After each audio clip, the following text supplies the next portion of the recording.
Good afternoon, everyone. I am Julia Barfield with the Nature Conservancy. I'm delighted to be here today to discuss the work we've been doing over the last few years to find ways to combine habitat creation for migrating shorebirds, recharging groundwater, and ideally doing this using floodwater as our water source. Many thanks to Jenny Marr and DWR for inviting me here today. Is Jenny here? Oh, she's not. Hi, Jenny. Okay, so I'm going to talk about shorebirds. I'm going to be talking a lot about them, so I want to make sure you have a good understanding of what shorebirds are. This is a group of birds that includes species generally associated with coastal shorelines and in the Central Valley associated with mud flats and shallow waters.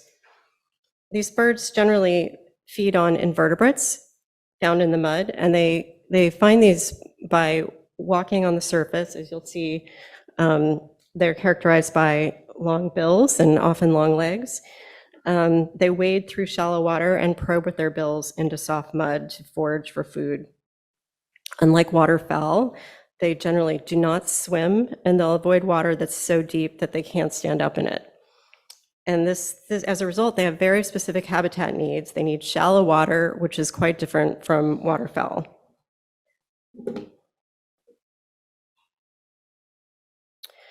The big challenge we face is ensuring that these migratory shorebirds have what they need and when they need it, in what is a continent-wide and very dynamic annual set of migrations. The Pacific Flyway that you see here is one of 4 major flyways across North America. California serves both as an overwintering stop for many birds, as well as a place for migratory birds to rest and refuel as they continue north and south on long migrations. But birds are facing a big problem. In North America, bird populations have decreased by almost 3 billion birds in the last 50 years, and shorebirds are among the fastest declining, having declined by over 17 million, which is a 40% drop in 50 years. And if that trend continues, there won't be a lot of shorebirds around in another 50 years, which would greatly diminish our natural heritage and the diversity of Central Valley landscapes.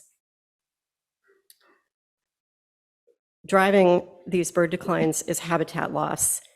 The Central Valley was once an expansive area of rich seasonal wetlands. In the 1850s, these wetlands supported an estimated 50 to 80 million waterfowl, or water birds, which includes cranes, geese, ducks, swans, and shorebirds. But with settlement and the expansion of agriculture, we've lost over 95% of these habitats. And yet, the valley still supports over 8 million wetland birds every year along their migration journey. And this is almost entirely because of flood-irrigated agriculture. Flood-irrigated agriculture can be great habitat if managed appropriately. The importance of flooded ag in the Central Valley is what led us to develop Bird Returns in 2014. And Bird Returns is a habitat incentive program where we pay farmers and landowners to create temporary shallow habitat like you see here at specific times of year to create critical habitat for migrating shorebirds. We use a reverse auction system where we ask landowners to tell us how much will it cost them to create the habitat, and then we select the bids that give us the greatest return on investment. As you've already heard today from Christine and Mark, we know that putting water on farm fields is a good way to recharge groundwater. And with Bird Returns, we've been doing just that for nearly 10 years. So we have a habitat program, and we wanted to know, back in around 2016, we started asking, what is the groundwater benefit on these bird return fields? And we also wanted to, as recharge was going to be ramping up with Sigma implementation, we wanted to demo to water managers how they could include wildlife benefits in their recharge projects. So we started piloting a multi-benefit recharge approach. And we started in 2016 with a pilot in Merced County. We did a handful in Sacramento Valley in 2017.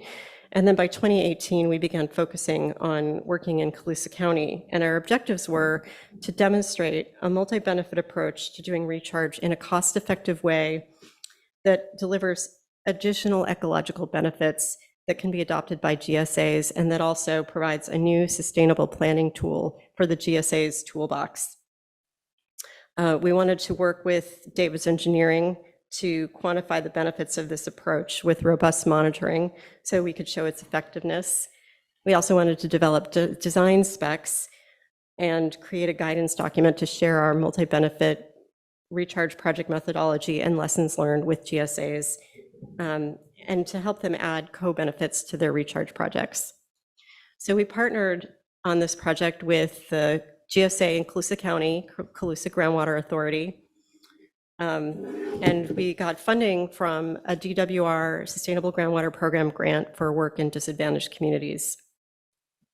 I don't have time to go into a lot of detail, but our projects did successfully deliver great habitat for shorebirds as well as good recharge benefits, although those were variable depending on the soil type.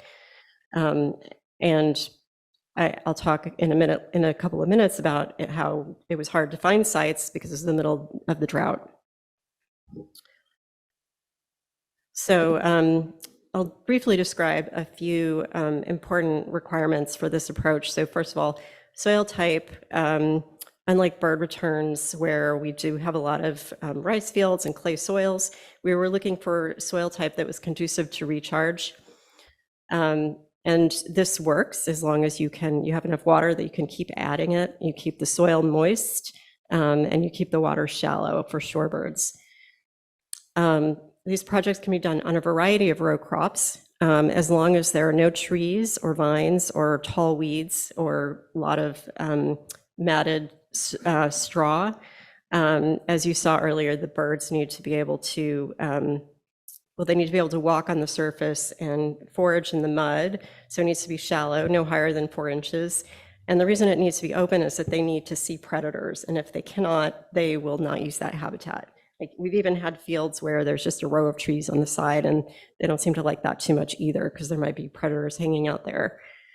In terms of timing, we're targeting migratory periods when you have critical habitat shortfall. So for fall migration, this is mid-July through September. And I just want to point out that even in years like this one, where we had a lot of water in the winter, every year is a drought for shorebirds traveling through the Central Valley in that time of year, because there's not much water on the ground, crops are in production.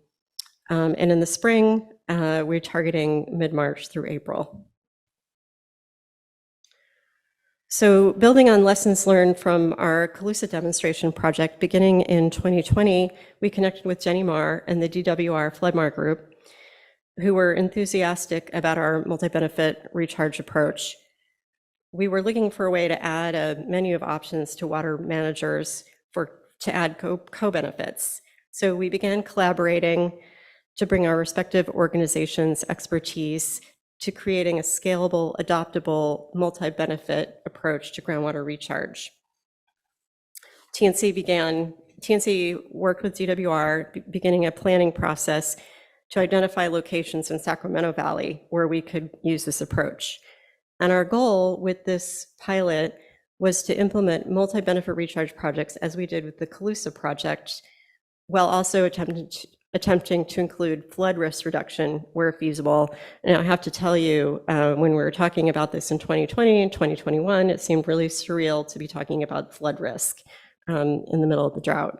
But as I think was it Mark saying it, or I think Aaron, you can never be planning early enough for these projects. So we identified 4 GSAs in Sacramento Valley that met our criteria. Things such as suitable crop type, groundwater declines, sufficient areas that were suitable for recharge. And we worked with Yellow Subbasin Groundwater Agency, Colusa Groundwater Authority, Glen Groundwater Authority, and the Tehama County Flood Control and Water Conservation District. So the funding for this project came from the General Mills Corporation. This Sac Valley Floodmar pilot program is a good example of private-public partnership where TNC provided private funding secured from General Mills, and DWR provided technical resources to develop and implement this innovative groundwater recharge approach. I'll go into some of the considerations and challenges that we had briefly. So as I mentioned, we had excellent partnerships and funding, but unfortunately this project and the Calusa project coincided with severe drought years, and surface water was nearly impossible to find. Another issue I'll touch on briefly, water rights, of course, is an ongoing issue. For the Calusa project, we had to rely on existing infrastructure and water rights, but we were lucky in that our water was all federal, so we didn't have to we didn't have to file underground storage supplement permits. But of course, if you're dealing with state water rights, that's a big consideration. So one of the biggest challenges to finding sites was finding willing growers with suitable fields and available surface water. And I'll tell you, this multi-benefit approach works because you're using practices that farmers are already doing. We're asking them to tweak existing practices, but it's new practice. It might seem risky to some. The timing might be challenging for some, and they need to be incentivized. And in this program, we covered the growers' costs, all the costs for the growers to participate. And it was unclear whether it seemed like interest from growers was increasing during this period, but surface water was just not available. So grower uptake is still a question. We did end up getting our habitat on the ground in fall 2022. We did 1,000 acres of multi-benefit habitat on the ground in Yolo County. We partnered with Dunnigan Water District and a farmer in the disadvantaged community of Dunnigan. And we also worked at River Garden Farms. So, I think in the absence of a drought, this might have been easier, but that still needs to be tested. Also, as Sigma implementation advances, there might be more of a driver for grower participation. Our timing was pretty early for these projects. It was early in the GSA planning process, but we learned a lot, and there's still more to learn. Recharge projects provide great opportunities to stretch water to multiple uses, but it's also important to consider what other systems are being impacted and avoid doing harm. So for water quality, it's important to do due diligence to understand the mass balance of nitrate in the system, and look at things like community wells downstream and historic high concentrations of nitrate in local groundwater. For our work, we worked with UC Davis to look at water quality using soil samples. We learned a lot about water quality considerations from this work, and we are developing best practices. Also on this slide, I want to highlight another big consideration is avoiding deleterious impacts on ecologically important river flows. It's important to protect wet season flows, like you see here on this figure. To provide river function, you need variability to provide habitat and ecosystem. And what we're talking about is protecting peak flows. And when I say that, we're not talking about the big storm events, not the 50 to 100-year flood events like you might have seen this winter, but more common high flow events typically seen in the wet season that provide habitat for fish and also more mobilizing of sediment in the river.